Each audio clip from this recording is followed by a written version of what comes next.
Noisy pixel.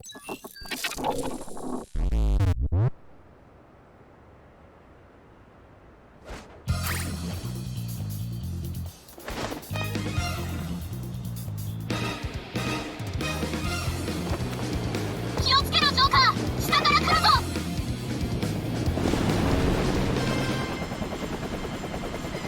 Persona 5 Scramble, The Phantom Strikers, is coming out in Japan on February 20th, and whilst the game hasn't yet received an official English announcement, this joint Atlus and Koei Tecmo title has a lot of people excited, including myself. And with Persona 5 Royal's Western release around the corner, I've been craving some more Persona 5 content to pace out the wait. Luckily for me, Atlus decided to release a demo for Persona 5 Scramble, which will hopefully do just that. So with the handy dandy power of a Japanese Switch account, I decided to check it out. なんか今変なってお前その格好お前もだ、見てみろよ。わマジかどうやらここは異世界ってことになるな。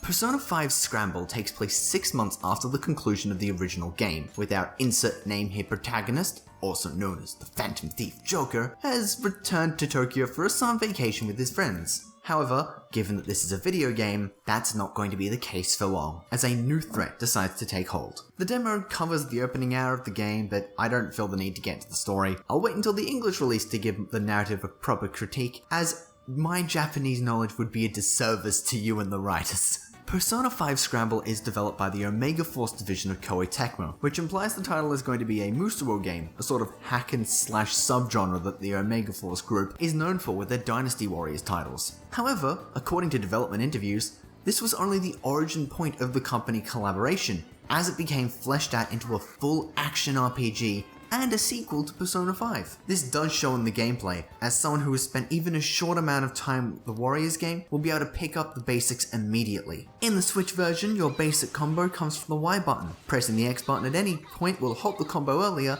but you'll perform a flashy finishing attack. You can dodge and lock onto foes as well. It's pretty standard. However, Persona 5 Scramble has more than a few unique tricks up its sleeve. Opening attack with X will instead fire your character's ranged weapon, which only has a limited amount of bullets per fight. Environments have interactable parts that you'll be able to warp to, such as streetlights or ladders, and you can even attack from or jump between them. Pressing L2 will also open up a skill menu, freezing time whilst you pick one to fit the situation, be it an elemental spell, a physical attack, or a status move. The new battle music is absolutely killer, and really gets the energy going. It is so much fun slaughtering rooms full of foes that I ended up feeling disappointed when it was over. The demo itself limits you to the protagonist, but you can gain a couple of new persona to change your moveset ever so slightly within the first hour. Also, your teammates level up around you, which really teases you with the fact that you can play as them in the full game. Aesthetically, the game looks identical to the original Persona 5.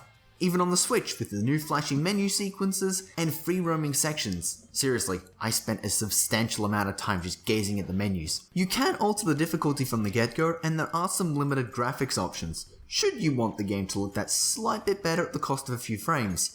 Take your pick. Given that I spend a lot of time with the Switch, I'll pick frames any day of the week. The demo's main boss fight is relatively simple, but if you aren't paying attention to it, your death could easily be the result. Luckily, you won't be forced to lose your progress and reload a save, as you can simply just restart the fight. The Persona 5 Scramble demo is only an hour long, but it has me even more excited than before. I'm desperate to get my hands on this game as soon as possible. The style and the appeal of the original game shines through in this collaboration between these two game makers, which makes the experience all the better. For now, this will hold me over until Persona 5 Royal, but I definitely want more. The only remaining question is whether or not my favorite character, Goro Akechi, is going to show up. Or Kasumi. She's undoubtedly garnered my attention in Persona 5 Royal. Thank you guys so much for watching. Noisy Pixel is dedicated to bringing you the best news, reviews, previews, and more. Please stick around by subscribing if you haven't already, and give us a like to get that attraction meter going. Wait, is that a Kingdom Hearts reference? It's the wrong game.